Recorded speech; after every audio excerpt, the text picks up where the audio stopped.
increase, multiply, and fill the earth all by themselves. I'm just going to hit an OK button here. There we go. And so I grew up in a working class area in Belfast where it's called Ardoyne. If you were there today, and it's on the main road to the airport, but as you drive up that road and drive past where I grew up, there will be an 8-foot wall all the way up that road to try and keep Protestants and Catholics still apart.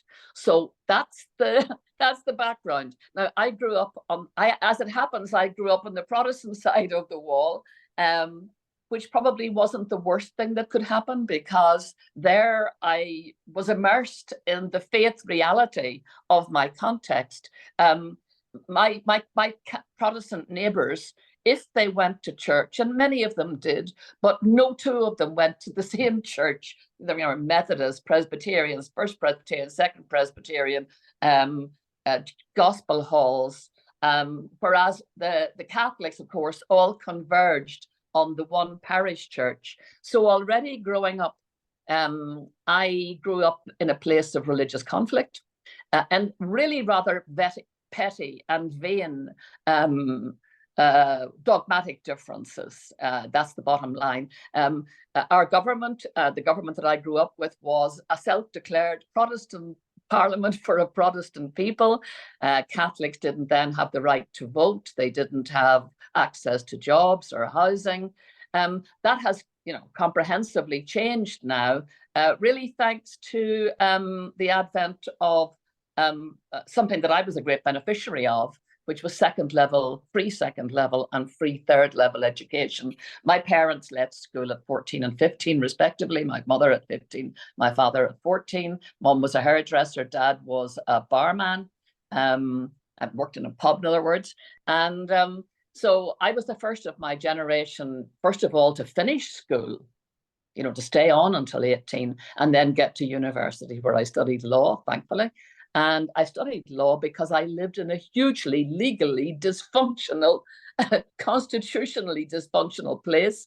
And I kind of felt that if I can get my head around the law here, maybe I can understand what needs to be straightened up, straightened out, in order to try and make good neighbours and good friends of people who did not share the same political ambitions, did not share the same religion, but ironically, fundamentally shared Christian values. And I had to try and find some way, and I've been trying to do that most of my life, try and find some way that those Christian principles and values give us the kind of energy and create the relationships that are capable of transcending all those differences that seem so huge as you're growing up, but the longer I live, seem so desperately small and vain. So that's I kind of devoted my life from early on to trying to understand the ridiculous place in which I lived, in which Catholics and Protestants despised each other, killed each other, murdered each other in the name of politics and religion. And although I'm born in Belfast, raised there, worked there, and was working there in 1997 and raising my children and family in Northern Ireland, which is part of the United Kingdom, in 1997, by some miracle, I was elected as the first president from Northern Ireland of the Republic of Ireland. And that is where my own work really took a whole new direction and momentum, because one of the reasons I was elected, I'm pretty sure, is because we were all tired of the conflict.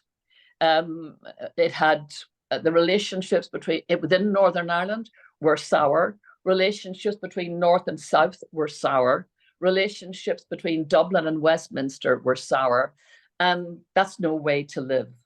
These are our neighbours. We're always going to be neighbours to each other. And I grew up believing firmly in the witness of a man called John Hume, who was by far the most outstanding leader, both religious, morally, politically, civilly, of my generation in Ireland. And I believe powerfully in his call for us to transcend our differences peacefully through democratic dialogue. So that's what I committed myself to as president. My theme was building bridges. It sounds trite, but actually it's extremely potent, because my role was to try and improve relationships which were skewed by history and an ongoing serious civil conflict. And at the end of my I was 14 years in office, 2 7-year terms. And at the end of that time, we had advanced sufficiently politically and civilly. We had now the Good Friday Agreement, which gave us a structure in Northern Ireland for shared government, based on parity of esteem and equality, those kind of principles that are articulated so well in the Universal Declaration of Human Rights. And in 2011, which was my last year in office, we were sufficiently well advanced politically and in the peace process that Her Majesty the Queen, the then Queen of England, now the late Queen, was able to come and visit Dublin, the Republic of Ireland, for the first time in her life. She was a good age then, and it was the first time that a British monarch had set foot on independent Irish soil in 100 years. In fact, no other monarch had ever set foot in independent Ireland. The last monarch to be there was in 1911, when Ireland was part of the British Empire, reluctantly part of the British Empire. So her visit proved to me, she's a woman of great faith, and she and I had been discussing this visit since 1995, since before I ever became president, and what it could do and what it could help do. And she wanted to be part of the reconciliation process. So she came to Ireland for 4 days. And just to give you a kind of a clue as to how important that was, sure, I was the person who pushed for her visit, because I knew that it would have huge reconciling and healing impact. Not everybody was convinced. Sorry, apologies. Not everybody was convinced. And a very senior diplomat was sent to talk me out of it, and to try and persuade me that we should simply invite her for half a day. And I said, no, that would not be a state visit. It wouldn't give us time to get to know her. It was all, of course, designed around security. Bring her in, give her a cup of tea, let her go and see a couple of horses running, because she was so involved in horse racing and loved horse racing. And I said, no, frankly, that sounds to me, I would call that the bum's rush. Get her in, get her out safely in half a day. And I said, some other president can do that, but I'm not interested in that. I want her to come. I want her to really be able to make, over 4 days, to make the kind of impact that I know she could make and we could make between us. So that's what happened. And despite certain, attitudes of resistance and hostility, I think most people who lived through that time will tell you it was a time of what I can only describe as grace. Grace. Those of us who have a faith in God believe in God's grace, I think, at work in our world. And I saw it there then, how this one woman, coming not as a tourist, not coming as the queen of my country, but coming with an apologia, for a very, very bitter past, and a determination to bring, I think, a gracious healing to 900 years of miserable history. And I think that she accomplished that. Unfortunately, of course, none of us could foresee Brexit or Boris or Liz Truss and those things that came further down the line. But I have to say, wasn't it a wonderful thing that she did come and that we did have those days, and we did have the firming up of a reconciling force and grace in Ireland, sufficient, I hope, unto the day when we face the if you like, the sad days of Brexit and all that, the mess, the chaos that brought with it. So that was my context, as a context where people of deep faith, practicing faith, Christian faith, because we didn't have a Muslim population. We'd only a very, very tiny Jewish population. That's all changed now, of course. We now have a very substantial Muslim population, but in those days, I had barely heard of the Prophet Muhammad, God bless his name, and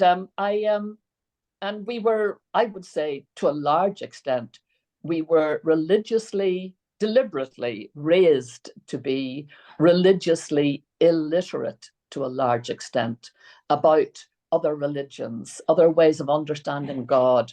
And so we've had to crawl our way out of the vanities of history, in which religion wasn't always used to the best of ends, but in back of it, there were always people of faith who insisted, Catholics, Protestants, people of all diverse religions and none, who insisted on appealing to that kind of fundamental set of values that you do find set out in the Universal Declaration of Human Rights.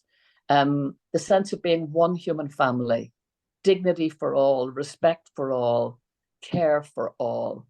And there were always people who were willing to give the kind of leadership that I would say pushed out into the deep and said to the reluctant others, follow us, you won't drown, you won't drown. There is the chance of reaching a further shore, to use the poet Seamus Heaney's famous phrase. And on that further shore, regardless of our differences, we can be friends, good neighbours and family to one another. So that's my context. Still is, even though I belong to a church, that the Roman Catholic Church, and I've been a member of that church since I was baptized as a baby, conscripted into it at 2 weeks old.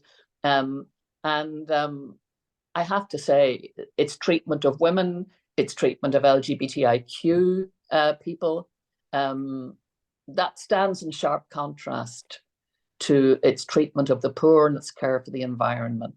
And some things make me proud and some things make me absolutely outraged still. On that note, first of all, just to share that what you just said in terms of quoting Seamus Heaney is also there's a beautiful parallel to it, slightly older, from Jalaluddin Rumi, who's a very spiritual Muslim leader and poet and faith figure. And he says, out beyond the spaces of right doing and wrongdoing, there is a field, and I will meet you there.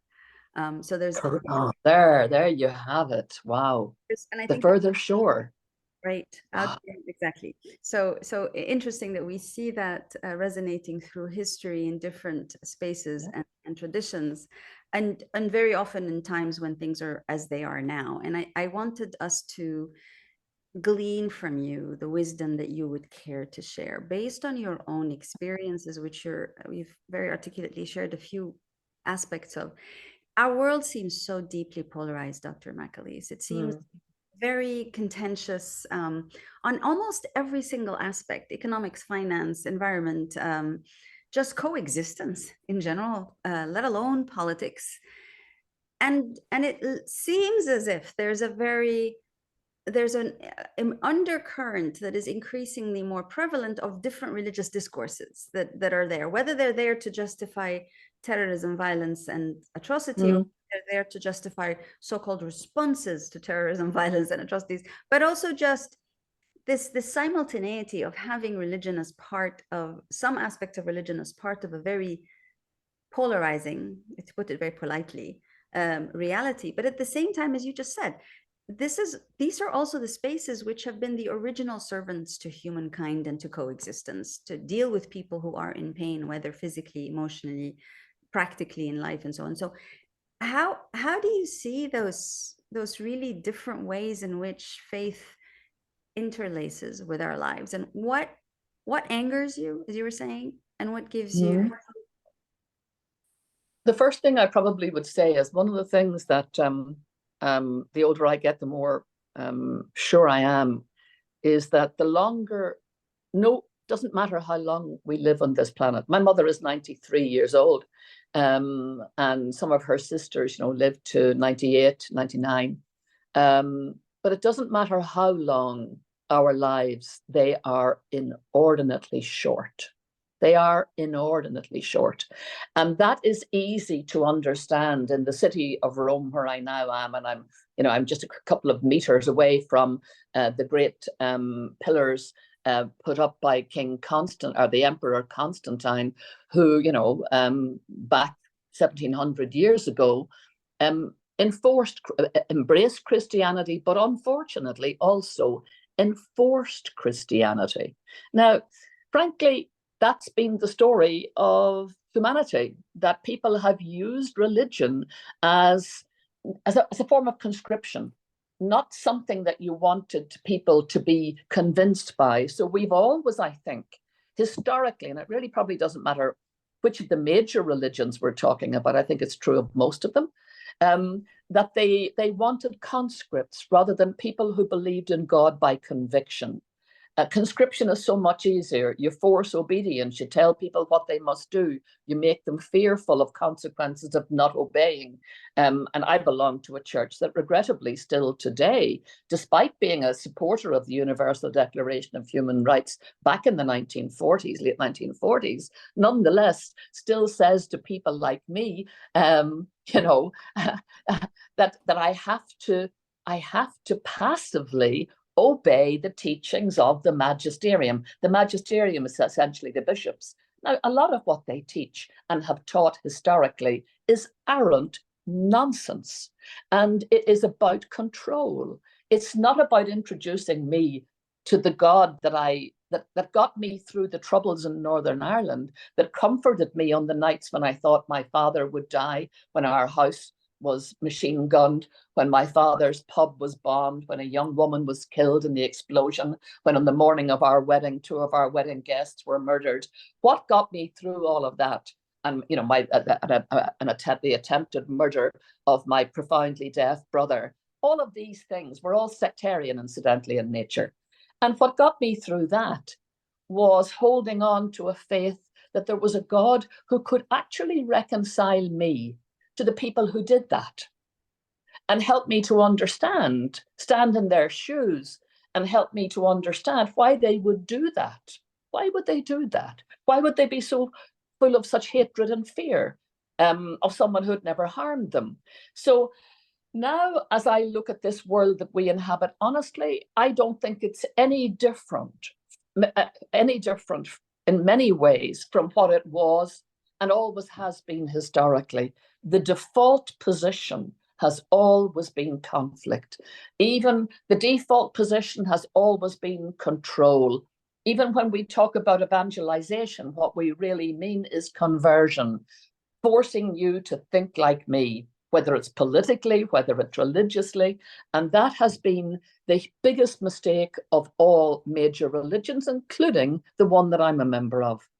And it seems to me that if I've learned anything of these times, it is that we really need to hit the reset button on all of this. We now have, in the Western world particularly, the most educated and sophisticated of generations.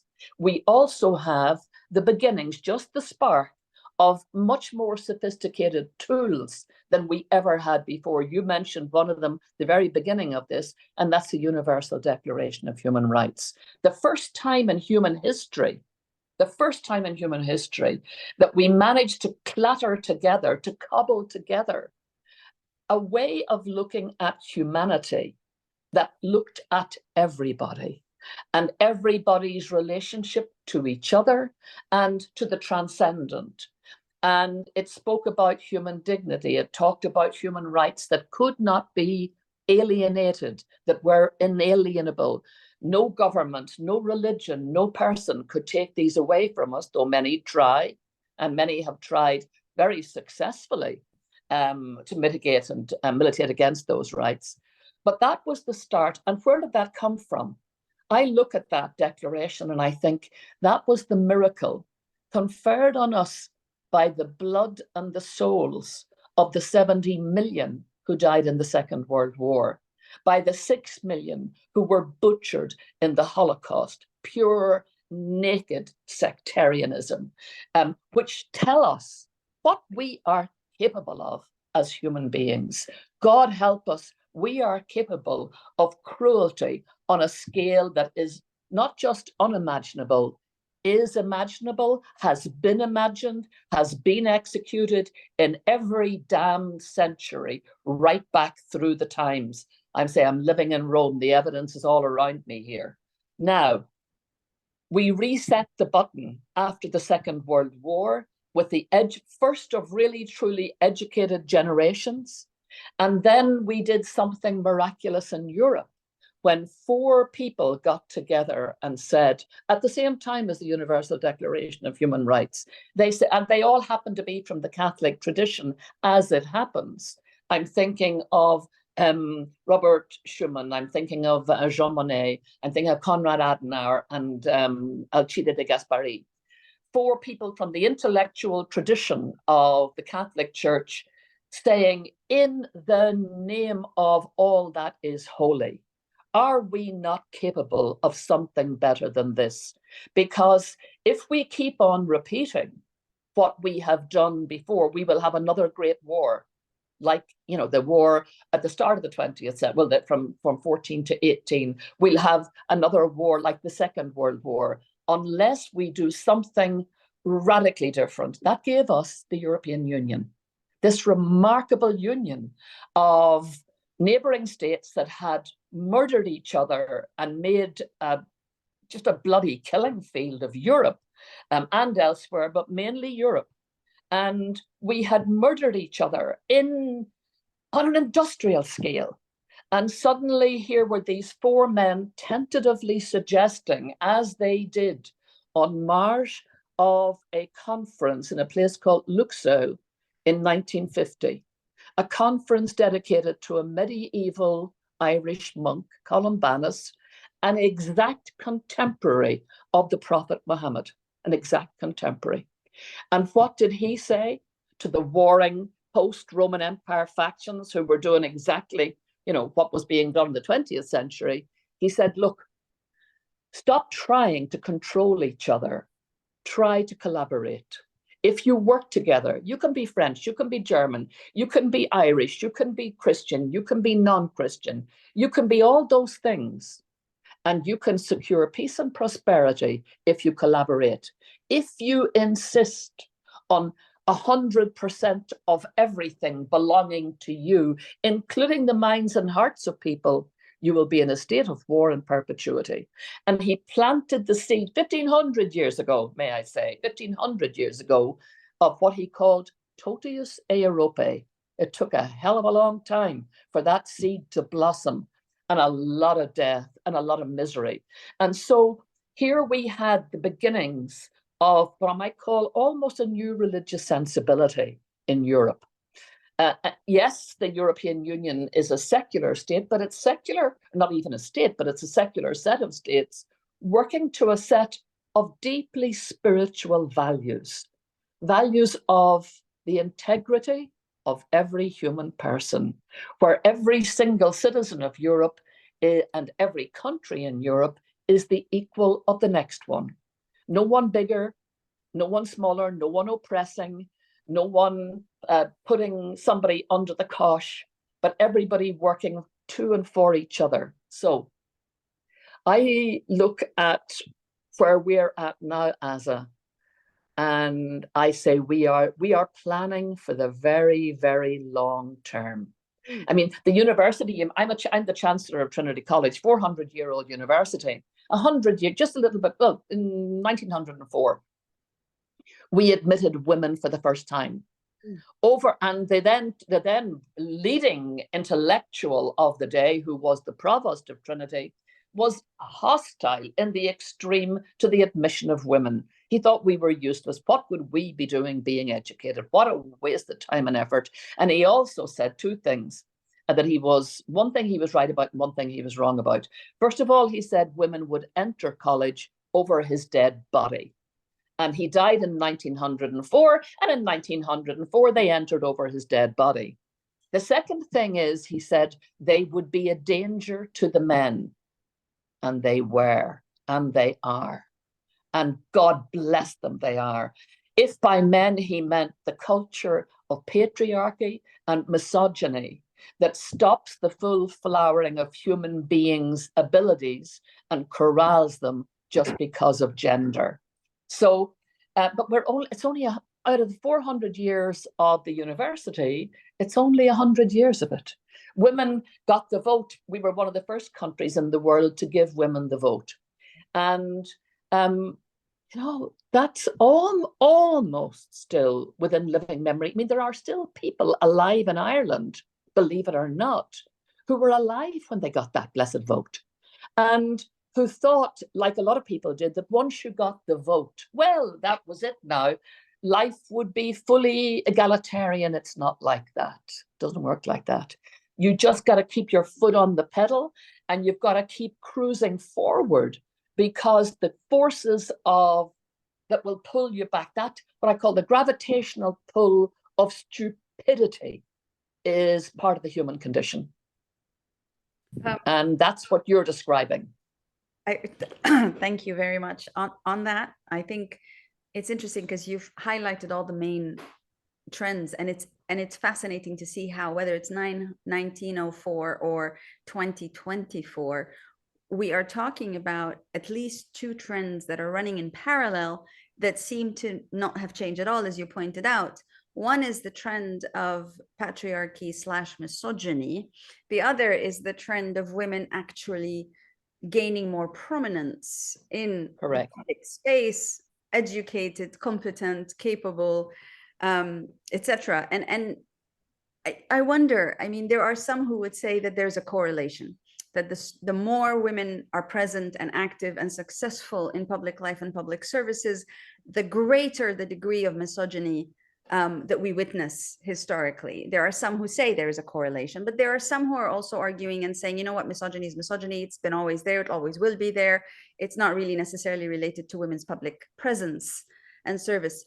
What do you think about? Well, I think that we're like the chrysalis, the butterfly. We haven't seen the butterfly fly yet. We're still in that chrysalis. We're still wriggling out of the historic breaking effect of patriarchy, misogyny, imperialism, of conscription of people to faith systems, rather than allowing them to blossom in personal and free conviction. We're still looking at, like, my faith system, which does not acknowledge my freedom of conscience, belief, and opinion. So if I look, let me give you a very simple example. And I'm sure those people who are in business, particularly women in business, will echo this. Those businesses which have opened up to women, have women on their boards, women employees, which have acknowledged the role of women, and similarly those political systems which have opened up to women, are by far those which are doing best in many, many levels in the world, economically, politically, socially, civilly. And take Ireland, for example. We were at the start of our independence, we were an impoverished country, pretty much under the thumb of, once upon a time, under the thumb of the British Empire, but then under the thumb of the Catholic Church Empire. And it held us back, both held us back. If I look at Northern Ireland, where I come from, regrettably, the relationship with the United Kingdom still holds Northern Ireland back. I mean, I mentioned that I was a beneficiary of free education, and I was, so was my husband. But they only benefited 1/4 of all young people. It was a competition to take the best of them and give them the best education, and to hell with the 75% of others. So that today in Northern Ireland, 3 times more young people leave school without qualifications than in any other part of the United Kingdom. Now, that is obscene. But let me go back to what happens when you open up your country and your economy, when you get over all these vanities about excluding women, excluding gay people, when you get over those and you let people blossom in their gorgeous short lives and make their contribution to civic society, We see it all around us in Ireland. Ireland is now one of the world's wealthiest countries. And it's a joy of a place to live in. Not perfect. I'm not saying it's perfect, but it's a hell of a lot more perfect than a whole lot of other places. And one of the reasons for that is we've got over our vanity in relation to LGBTIQ. We've got over our vanities in relation to women, but it's still a work in progress. It's not over. It's just, you know, we've only just taken baby steps, and those baby steps are so inspiring in what they've already been able to accomplish. But here's what happens where the empires of misogyny still continue to exist, and my church is one of them. We had two new bishops, auxiliary bishops, two very fine men who were made auxiliary bishops of Dublin last weekend in the Catholic Church. There are about 2 million nominal Catholics in the Archdiocese of Dublin. They now have three bishops, one archbishop and two new auxiliary bishops. And there was a line in a newspaper the other day that said it all. There are now twice as many auxiliary bishops as there are candidates for the seminary, for the Catholic priesthood. There is one seminarian for the Archdiocese of Dublin, just one out of 2 million people.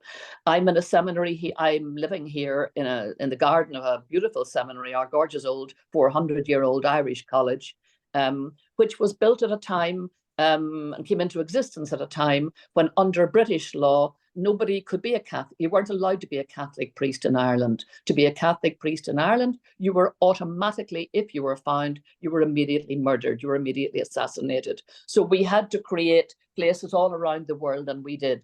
Paris, Louvain, Salamanca, Rome. Rome is the only one that continues to operate as a seminary. And believe it or not, in the last number of years, we have not got one single Irish seminarian. What does that say? The church is not flourishing. The church, and it's not just the Catholic Church. I mean, I have worked for the last 4 years in the University of Glasgow in Scotland, and I have a great respect for the Church of Scotland.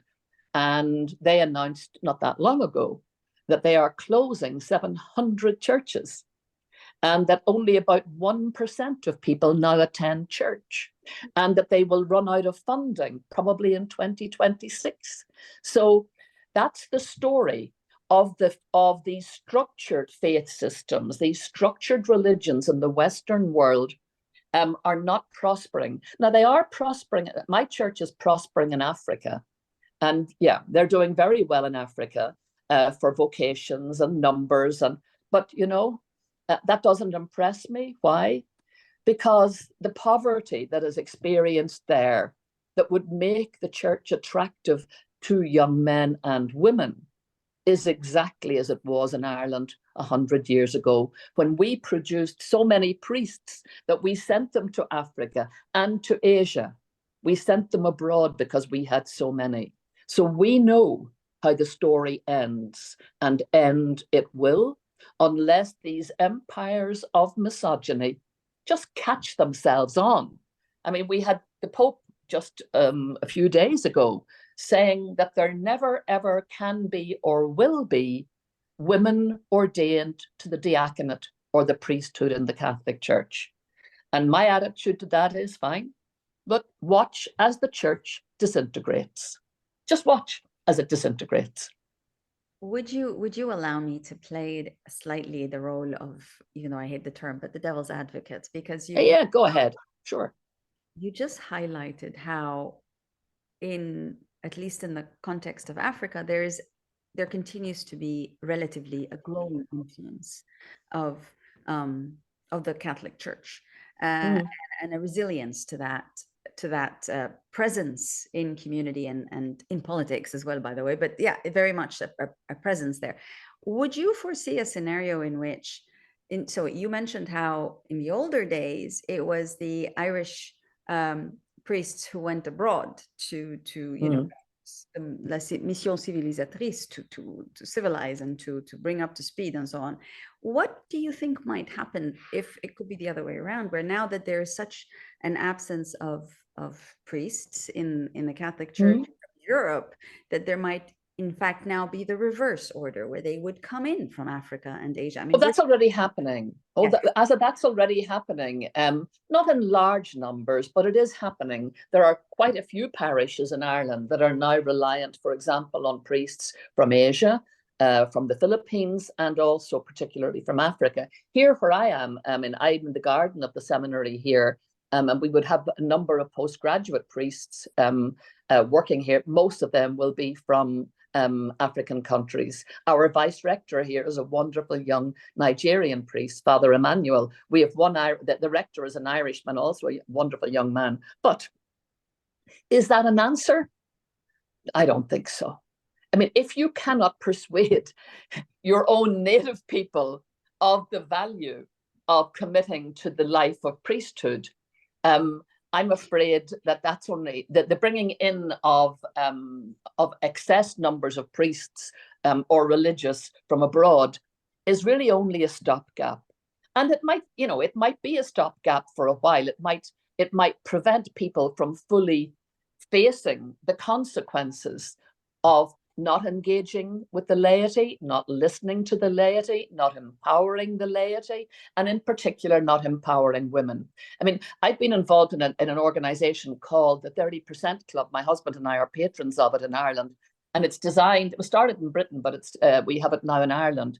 And its function is to try and encourage women to be appointed to fairly senior positions on boards in the world of commerce and business. And it's been very, very successful. Why 30%? Why not 50%? Well, of course, our target is 50%, but we were persuaded by the science that said, if you can get to 30%, that's the hard work. From 30 to 50 is easier. Why? Because at 30%, the value of having women explains itself. The benefits they bring, the energy they bring, the innovation, the creativity, the naturalness, the justice, the equity. It all becomes so darned obvious that from 30 to 50 is, it's an easier run than from 0 to 30. Now, I'm looking, so we have focused on things like, the imbalance, the huge, particularly the pay gap for women for same work, which is a big, big issue for women. Women suddenly discovering, I'm doing the same work as the man sitting beside me, but he's better paid than me. Why? Historical misogyny, historical attitudes. But what I'm focusing on more and more today, particularly in my church, is not the pay gap, though that exists and has to be tackled, but it's only a feature of the power gap. The power gap is massive. It's massive, and it's everywhere, and it's on every continent, and it's embedded. And one of the major, if you like, one of the major factors in embedding it historically has been that factor of religions. Religions have been the conduit through which misogyny was embedded in cultures, attitudes, perceptions, laws. And it's taken a very, very long time, and is taking a long time, to unembed that. Can I give you another example? When I went to work in the Queen's University, I was a member of staff in Queen's from University Belfast from 1987. It was my old alma mater. And I arrived through the door as a senior member of staff. I was in charge of a postgrad department, subsequently became the first woman pro vice chancellor. And one of the first things that hit me when I came through the door, or two things, were two reports by government agencies, one saying that we did not employ enough Catholics, and the other saying we did not employ enough women. So a group of us got together, 10 of us we started the process of analysing that and trying to rectify it. And we did a really good job, if I say so. We did a great job.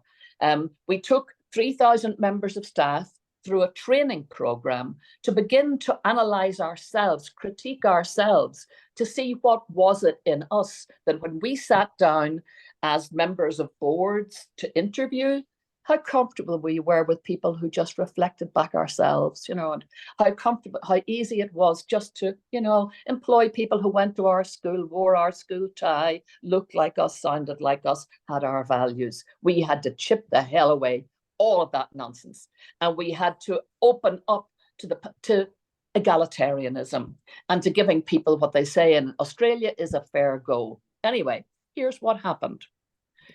In a very short period of time, the number of Catholics in the institution started to rise. We were so successful, but the number of women stayed stubbornly low. And I started to ask myself, why? Why? And the reason I kind of think at a superficial level, but I don't think it's entirely superficial, is that the religious difference just goes back 500 years to the Reformation. And that was easier to dig out because it was already being dug out by intellectuals and by discourse and by ecumenism, and all of that, by, you know, the energy coming from educated Catholics and Protestants wanting to, you know, to engage with each other. But women, much more deeply embedded, goes right back, you know, to Roman times, goes back beyond Roman times, goes back all the way through the, you know, it goes back through the medieval era, through Catholic canon law, which of course is riven with anti-women bias. And we forget that Catholic canon law was, for a large part, the law of the continent of Europe for centuries, I mean, for an entire millennium. I mean, when I went to university to study civil law, we were taught about the role of Roman law, and nobody thought to mention that between Roman law and the common law, the link was canon law. And so right the way through into the 20th century, what is still embedded in Catholic canon law, you will still find embedded in the laws of many European countries. That's what we're still trying to dig out. I mean, it's not that long ago, and still is the case in some American states, for example, that the age of criminal responsibility begins at the age of 7. Now, many states have moved beyond that. They've gone from 7 to 10, from 10 to 12, from 12 to 14, you know, following what I might call the psychological and the social psychological sciences, which now tell us that to impose criminal convictions on 7-year-olds is an utter nonsense. Well, where did that come from, and where do you still find it? Catholic canon law. At the age of 7, the child is presumed to have the use of reason and to be able then to take full responsibility for his or her actions. I mean, it's patent and arrant nonsense.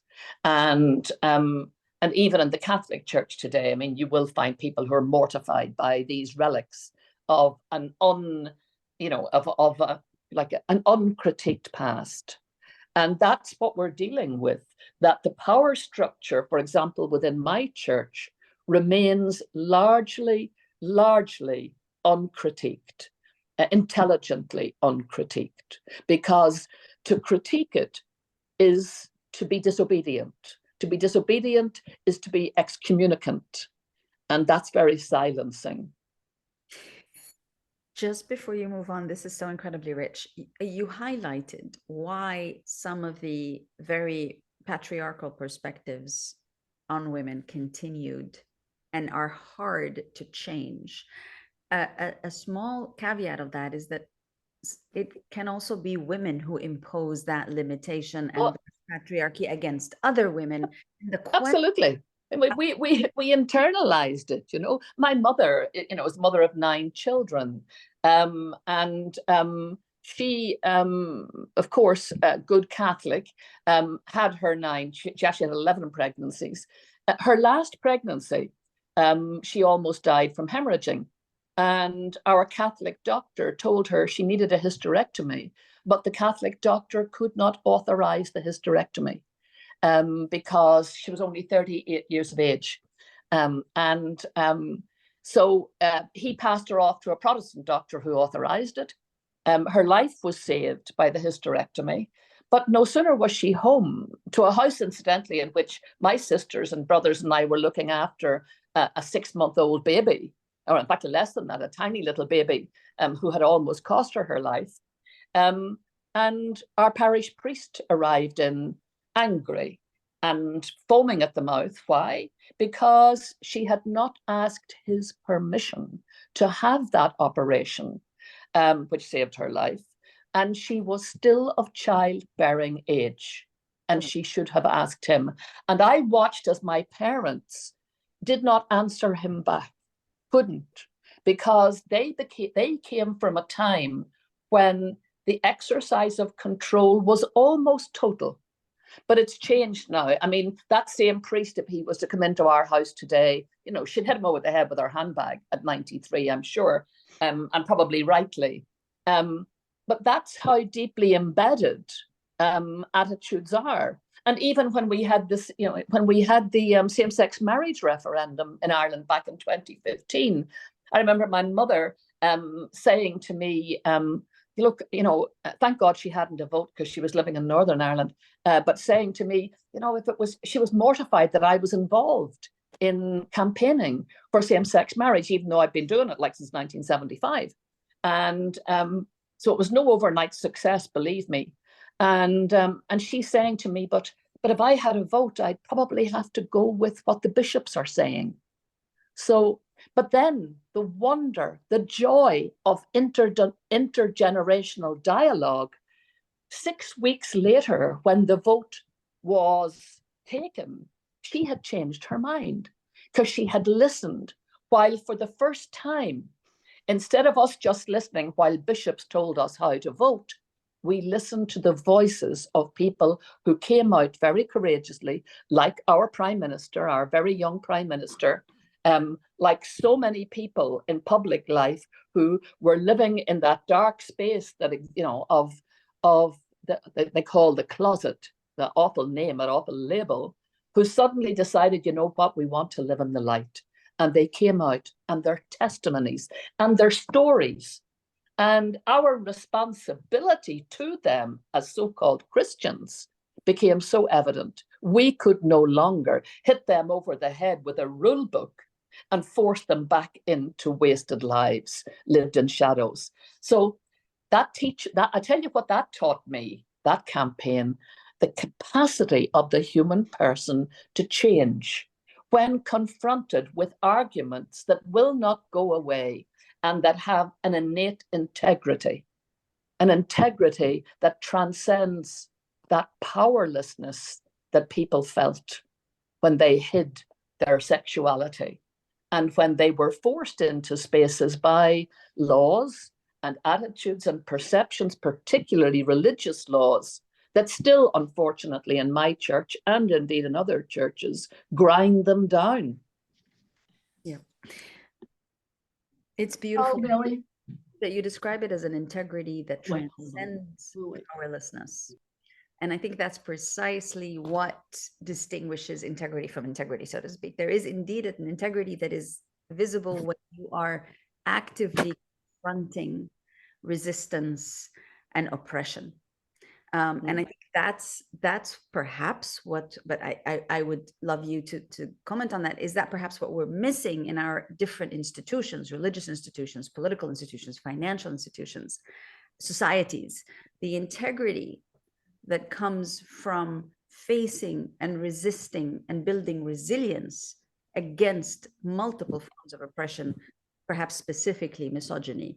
What do you think about that? Because we're not seeing. Oh, Asa, you're so right. I mean, you're absolutely always so right on this. You see, let's face it. I mean, the forces of darkness have held sway for centuries, and they are also embedded in many, many areas of power, whether it's financial power, economic power, political power, religious power. They're embedded, and most of them talk to each other.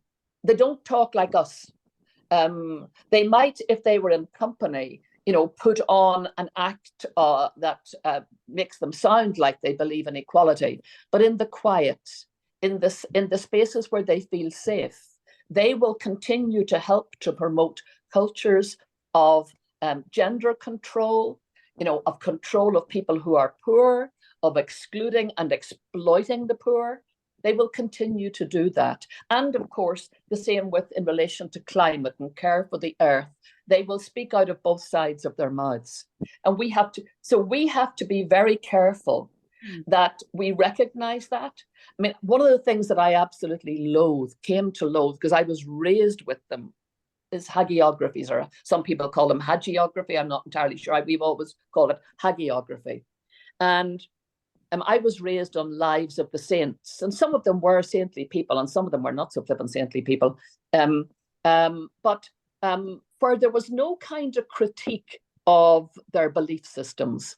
And that bothers me greatly, because, I mean, I think Pope Francis has been a victim of this. When he was first elected, there was a very, very good biography written about him by a man called Paul Vallely, which set him out in all his, and the messiness of the human being that he is. And but since that time, we've just had these dreadful, blessed hagiographies. I think there's two from Austin Ivory that are virtually unreadable because they simply will not tackle the areas where this Pope says one thing today, contradicts it tomorrow, contradicts it again next week, contradicts it again the week after that, explains away, who am I to judge, sits behind a desk in which judgment of LGBTIQ people is written in horrendous language, and signed off on a document back in 2021, God help us, which said that there could never, ever be blessings of Catholic same-sex married couples because not only could God not bless sin, but worse than that, that those couples are incapable, not my words, his words, not mine, incapable of receiving or expressing God's grace. Now, thankfully, those appalling words provoked a lot of bishops, priests, and lay people to say enough already. That is just unacceptable. It's bad enough that Catholic teaching, says terrible things about gay people and about gay sex, awful things, using words like evil.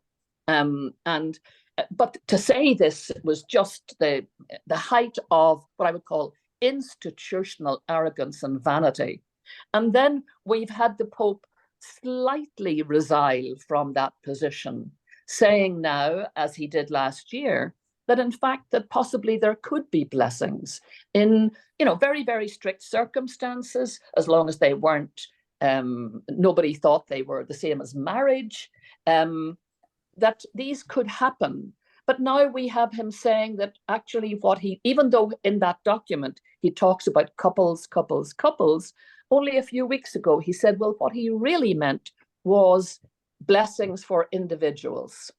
Now, honestly, could he just please, just for once, stick to what he said? And it just looks like time and time again, he says one thing and then he gets pushback. So he mitigates what he says. Then he gets other pushback the other way. And like all populists, he's in danger of swinging both ways and speaking out of both sides of his mouth. And that does not conduce to integrity. I'm sorry, it doesn't. I wish it did, but it doesn't.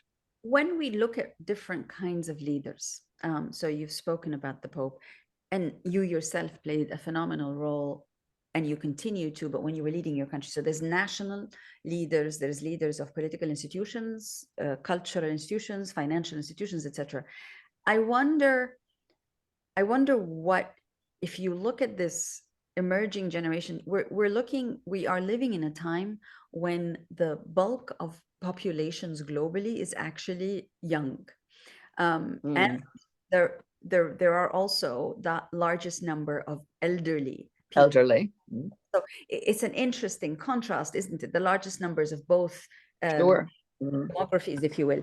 And so the question, I think, if you look at those who are coming up into and looking at this world of intense polarization of, as you said, things that get said and then retracted and then said differently and then retracted, and then responding to populist and popular pressures. what would you say to the younger cohort of women? What would you want them to reflect on as they embark on their careers of public service, even in their own private lives, as they have to face one another, to the younger generations of men who are also battling with ideals of masculinity and sometimes joining very, very xenophobic and misogynistic movements that are using religion to justify atrocities, whether state-led or outside of states? What would you say to this cohort of young people, men and women, but especially our women who are emerging in these deeply contentious times? What would be your message? I would tell them first and foremost, take nothing for granted, because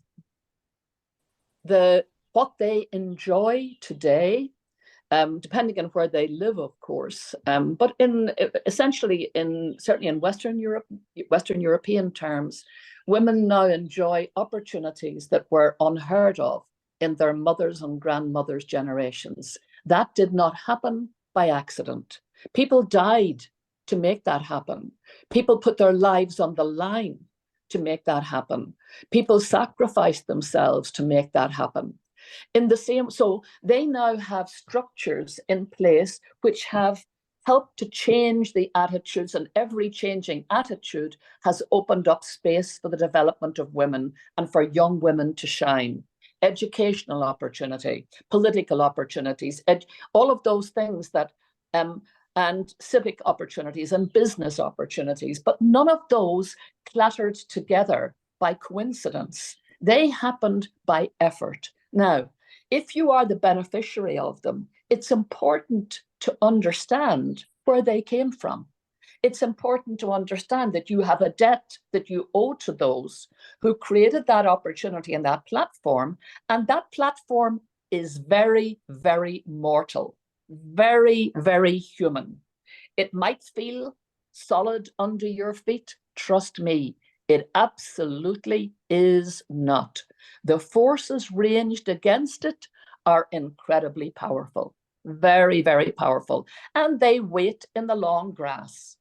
And when they get their chance, they will make sure that there will be pushback. And we have seen that time and time again, and we see it, unfortunately, written large in our times, how it is that people of almost no values and no integrity come to the top and persuade swathes of others that their nihilistic views are somehow worth fighting for.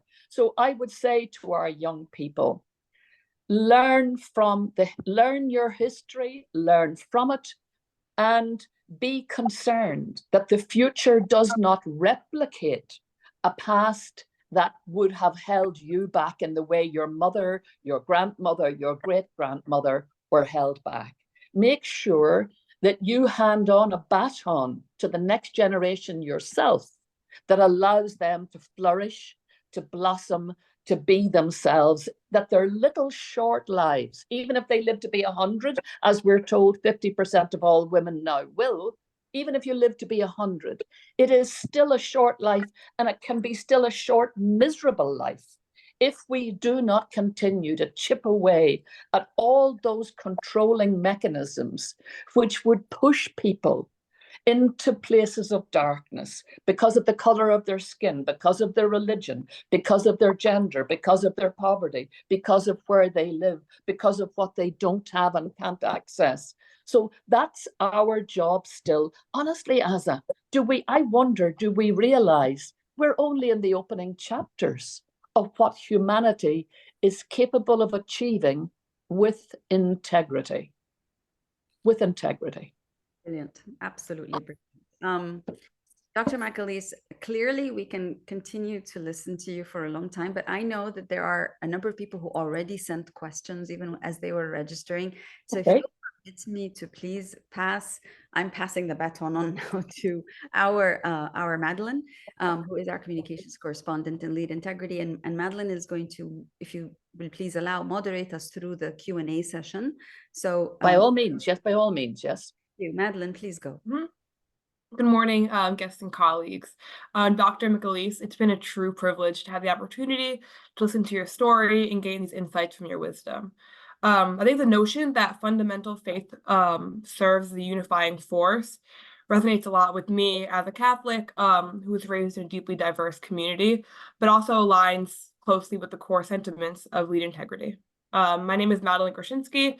I'm currently a sophomore at Seton Hall University pursuing a degree in international relations, international economics, and a minor in Arabic. So over the past 4 months, I've had the honor of serving as a communications correspondent for our organization. Under the guidance of Dr. Karam, it has been truly a gratifying experience, and I'm fully dedicated to the mission at Lead Integrity. Now I'll begin with some questions submitted by our participants prior to the event and kind of as the event has been going along. Thanks, Madeline. Also, as we dive deeper, please feel free to share some more questions, further engage in the chat. We'll start with Mary Bass, who asks, what do you see Ireland's role in helping the United States not slide backwards into non-democracy, and is it possible to course correct? Well, I do think that it is true that Ireland enjoys a remarkable relationship with the United States. Historically, if we go back several centuries, immigration from Ireland was largely focused on the United States. Some of it focused on Britain, yes, some of it in Australia and Canada, but most to the United States. And in particular, from the 1840s onwards, when we experienced the worst thing that has happened ever to our people, that a period of starvation, which is called the famine, when unfortunately 1 million people died through essentially what was a form of forced starvation. There was plenty of food in the country, but it was being exported. And regrettably, our people died in their tens and hundreds of thousands. 2 million also then went to America. And those 2 million set up a pattern of large outward migration from Ireland since that time to the United States. So that today, I think, if I'm right, I won't put a number on it, but a very substantial proportion of the people of the United States today would claim Irish heritage. And we're very proud of that link. We're very proud of the fact that, for example, on St. Patrick's Day, our Prime Minister goes and is hosted doesn't matter whether it's Republican or a Democratic president, hosted in the White House and is presented with a bowl of our national emblem, which is the shamrock. So nowadays, our people who arrive very poor and in very poor circumstances, of course, they're now educated America, corporate America. They're now, educators. They are doctors, lawyers, accountants, dentists, plumbers, and builders, and bricklayers, and janitors, and porters, and taxi drivers. And you'll find the Irish everywhere. Unfortunately, the days when we could say that we were monolithic in our view is no longer true. We, like many people, are also, I think, the victims of this fragmenting of views. But one thing is clear from the last 2 referenda in Ireland, at least not the last 2, but the referendum on same-sex marriage and on abortion, that there is a very strong egalitarian and tolerance and integrity-driven view now that is intergenerational and that is in some ways peculiarly Irish. It's not shared, for example, by our neighbours in Britain. As we saw with Brexit, we are very, very proud Europeans. And so we are a very important bridge between the United States and Europe that of course, the United Kingdom can no longer be. So I'd like to think that because we've been an immigrating people and because sometimes we were not popular immigrants and we experienced all sorts of oppression, whether it's from the British Empire or from people who said no Irish need apply, I'd like to think that we have, for the most part, that we have a deep-rooted decency. That is not to say that we do not have in Ireland a cohort of people who disgrace us, disgrace everything we ever stood for, could render the name of Ireland, almost obnoxious when I think of how they treat some of the asylum seekers and immigrants coming to Ireland today. But the truth is that the vast majority of people in Ireland have good hearts, are decent people, and understand the plight of people who've had to pick up and leave their homes. So in America, you face the same kind of issues that we face. We do not face them necessarily with exactly the same historic context, but in many ways we understand each other precisely because we are related. And for example, my country just this past week did something that President Biden, I don't think, would have been too happy about, but it hasn't fractured the relationship, thank God, and that is that we have recognized the Palestinian state, and we believe in it, as indeed the American administration does, in a two-nation answer to the Palestinian problem, but we have taken the step of acknowledging the Palestinian statehood. Now, the wonderful thing in many ways about how that has been received, obviously received very badly by Israel and misinterpreted as anti-Semitism, which is quite mischievous. We are absolutely not anti-Semitic. I grew up in a household where the hero, as I was growing up, was Golda Meir, and the other hero, Moshe Dayan. I mean, I grew up with those as my father's two great heroes, and Yitzhak Herzog, who had great Belfast connections. So no, we're not anti-Semitic at all. But what I'd like to see happen as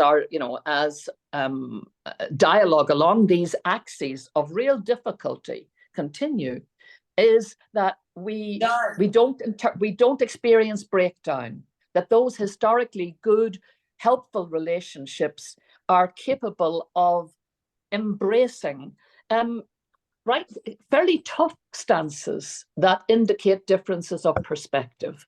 And that's, to be honest, we learned that from Senator George Mitchell, who came to us as the savior, who helped to give us the peace process in Northern Ireland, who taught us to stop talking about each other in language that was hostile and hateful, and to talk about each other and to each other in language that was respectful.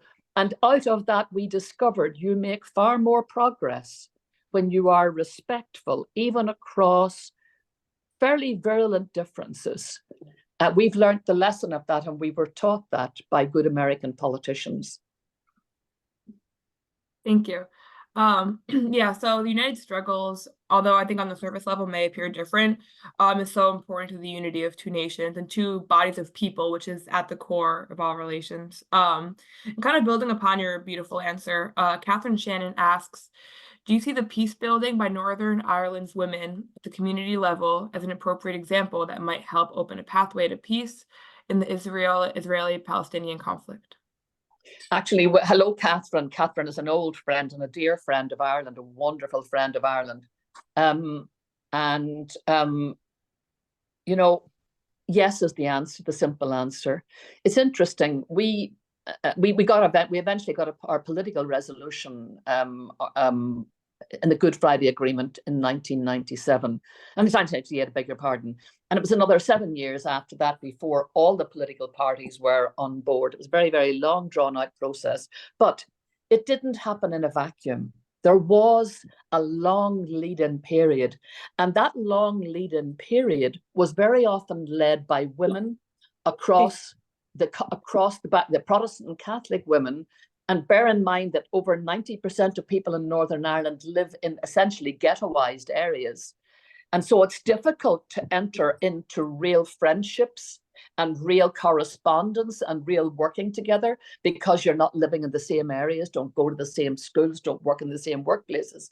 But it was very often women, who were overlooked anyway, who just started to create these kind of avenues, these conduits of human relationships, successful human relationships across all the differences.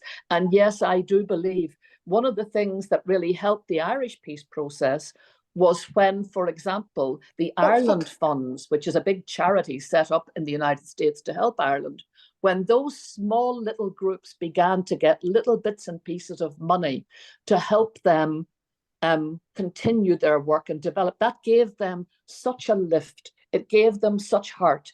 And I know there are similar groups in Israel and in Palestine who, against all the odds and against all the differences, are building bridges to each other.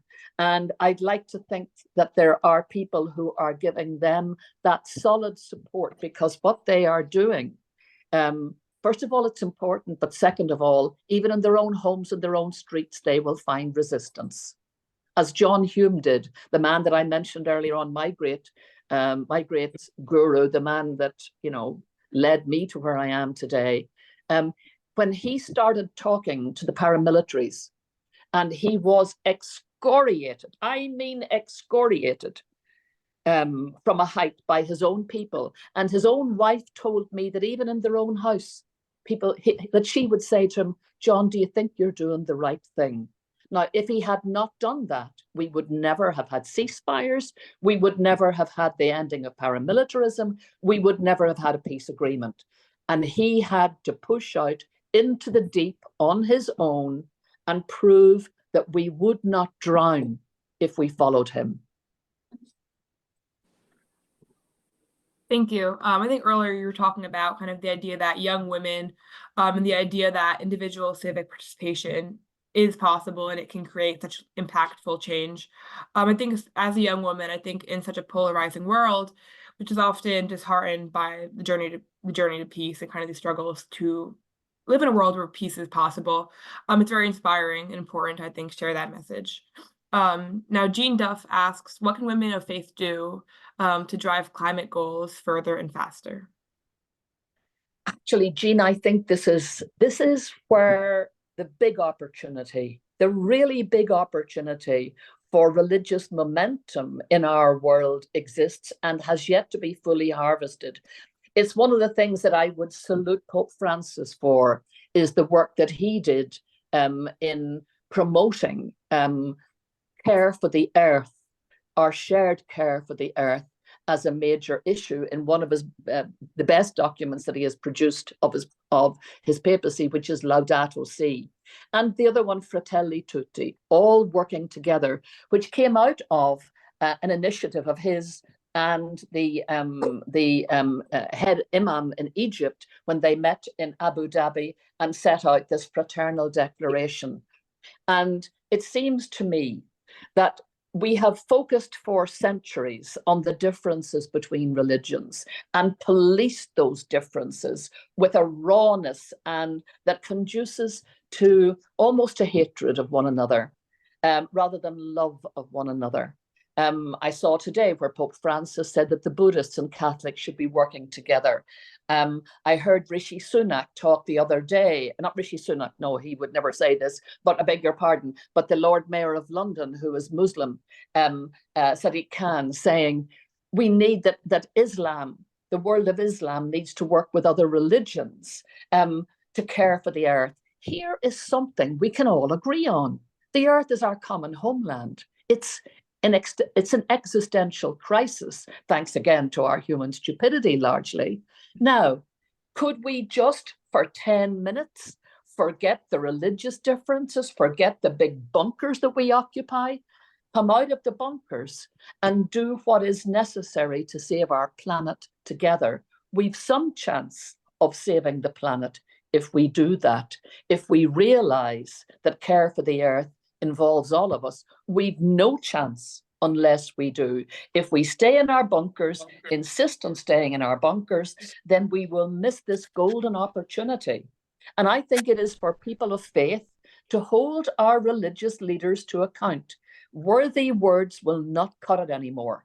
We've God knows we've acres of them, we've millions of them, we've books, to show and documents of worthy words. What we now need is to hold them to account and hold ourselves to account. as people of religion to get out and do the work that doesn't ask, are you Catholic, are you Protestant, but just, or are you agnostic or atheist? Doesn't say, I want to change you into me, but says, I want to work alongside you to ensure this earth sustains for our future generations. Thank you. That was very important and impactful. I'm going to pass it off to Dr. Karam because I see we're kind of a little short on time. Thank you so much for everyone that gave in questions. Thank you so much, Dr. McAleese, for your inspiring words. My pleasure. Thank you. Dr. McAleese, I think you have clearly demonstrated that our conversations and your wisdom about that intersection between faith, religion, and they're not necessarily always the same thing, institutions, human rights, our very existential presence, but also the multiple layers of power-based dynamics of interaction, some of which can be deeply harmful, but many of which can also help us together move through. And I think you mentioned a very, very critical few words. Everything you said was critical, but I especially, given the background that many of us are working in the so-called international development, human rights, interfaith spaces, I think the word accountability, the word integrity resonate very, very powerfully. We often think, and you very brilliantly, we often think that we have to think of doing something different and new. And perhaps what we do need to do is just reflect together, pause, and use the tools we've got already. We've got plenty of tools, including the tool of commitment and the tool of commitment to integrity, which isn't radically new, but is one of the oldest teaching and possibilities of all faith traditions, including the indigenous traditions, which were the first to say, respect the earth such that it may nurture you, something we have clearly completely forgotten about. You have exemplified in your own professional career, and by agreeing to be with us, this emerging new entity, that by actually deigning to be with us, you've exemplified the very thing that I think many of us are hungry for, are aching to see, which is the solidarity between those who believe in leadership and the integrity and the faithfulness thereof. So there's a remarkable depth of gratitude to you for walking the talk, that I think you've so brought out, not just by agreeing, which is a big deal, to be with us today and giving us this incredibly precious time, but by sharing wisdom that is unparalleled. Thank you. Want to see you continue to inspire and share wisdom, and it would give us great joy, and we would love to be able to support you any which way we can. I think this is those leaders in our world today for whom we would like to bow heads in respect and admiration, to raise hands in service. They're very few, but you certainly are one of them, and I'm delighted that we were able to launch our series of conversations about the spoken word with you. We look very much forward to learning more of your work and being able to publicize as much of it as possible and being recipients of your wisdom as we move forward together. One of the things we want to specifically nuance is that you've always been, in your very simple capacity as a straight speaker, as a faithful person, you've been an inspiration, and I know you will continue to be, and we pray for your welfare and well-being and remain in deep and profound gratitude to you. Gaza, you are just, you're my inspiration. Thank you. Thank you so much. And thank you for your friendship, because your friendship has meant so much to me over these years. It tells me time and again, in a way that COVID brought home to me, how much energy we give each other and how much we need each other, and how the right kinds of friendships can change the world. They will hopefully change the world. Amen. And thank you very much to my amazing colleagues who are on this call, and their members who are carrying shoulder to shoulder so much. And there's actually thank you. And thanks to Madeline and all those who are here. Thank you. Many Thank thanks you so much. all. Blessings, one and all, and we will resume our written word, spoken word, and visual word conversations within Lead Integrity. Please stay tuned in. Dr. Mary McAleese, many profound gratitude and thanks to you, and may God bless you on your journey. And you too, and everybody listening. God bless us all. and our poor earth. God bless. Take care. Bye. Bye-bye. Bye-bye.